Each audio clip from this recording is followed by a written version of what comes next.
21 Savage, Offset, Metro Boomin.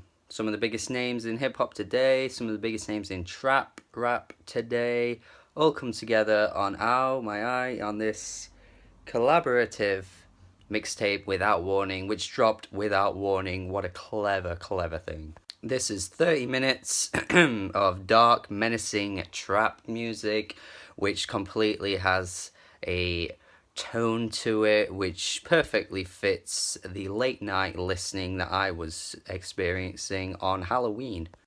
Is the music any good though? Well, eh.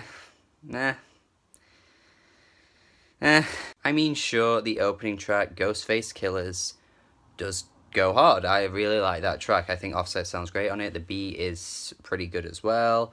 And even 21 Savage, right at the end of the track, drops a verse which doesn't sound like he's drugged up, and he actually sounds quite clear, and I like his verse. This is my favourite 21 Savage moment on the whole album. As for the rest of the album, he's boring. He's really boring. Oh, 21, ugh.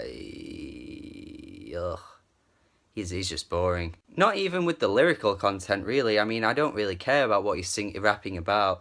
I know it's going to be his gangster life that he supposedly lives, and if he lives that life, yeah, great. I don't care about that though. That's not really something I come to any kind of rap music for generally. But if a rapper can sell it with good vocals and good flow and something that sounds like it's gritty, then I'm fine. But 21 just sounds boring. Like, he sounds so slow. I can't, when he comes on, I'm just, oh, please stop. Which is the complete opposite reaction I get to when Offset is rapping, because I do like Offset on a lot of these tracks. I think he sounds pretty great. It's just a shame that some of the beats don't really fit his style though. They're just a bit too dark for him. So, 21 is boring. Offset isn't sounding his best. It's not really the most gelled collab that could have happened, really. Metro Boomin's beats are pretty good, though. I can't really moan about them. They're pretty standard for him, though. It probably took him like an hour for this. He's not exactly putting out his most experimental and diverse set of tracks to date, which is a bit of a shame because I would have liked to hear something a bit different from him, but he's the only consistent guy on the album because all the beats have such a good sound to them. Now, Ric Flair Drip is a particular highlight, because you know why? There's no 21 Savage. Yeah, this one is my favourite because it's just Offset spitting the whole way through. If there were more tracks like this, I probably would have loved this tape, but, even with that said, like, I've said already that 21 does fit these type of beats perfectly. It's just a shame that I have no interest in him as a rapper. I don't know. I've already seen people say this is like the worst shit ever. I'm not quite sure where people are getting that from. It's not terrible, I don't think. It's just kind of what you expect. I don't know. I don't know why people go into these albums and then come out and say it's terrible, because what did you expect? Did you expect lyrics? Because you're not going to get that.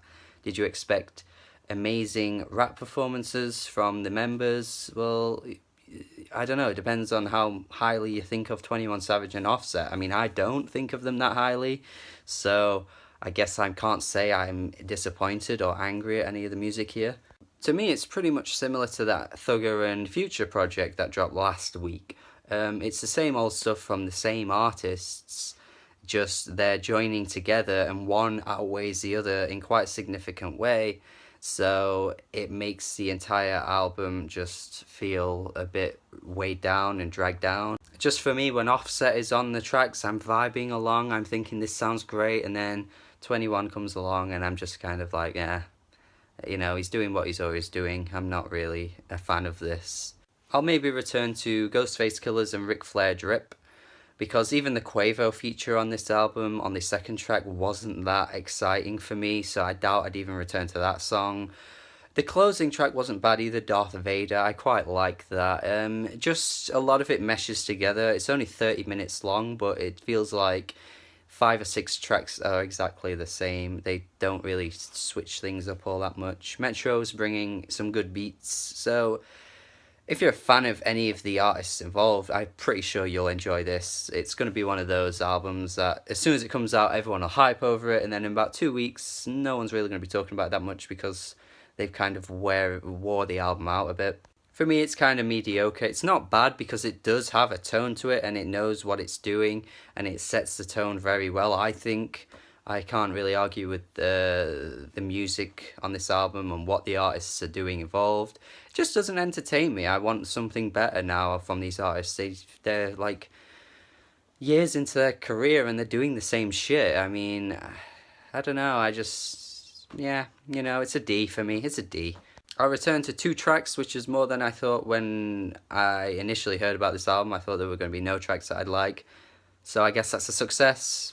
Let me know what you think of this. Is this good? Is it not good? Is it okay? Is it bad? Is it shit? I don't know. You tell me. Yeah, let me know what you think and what I should review next. Goodbye.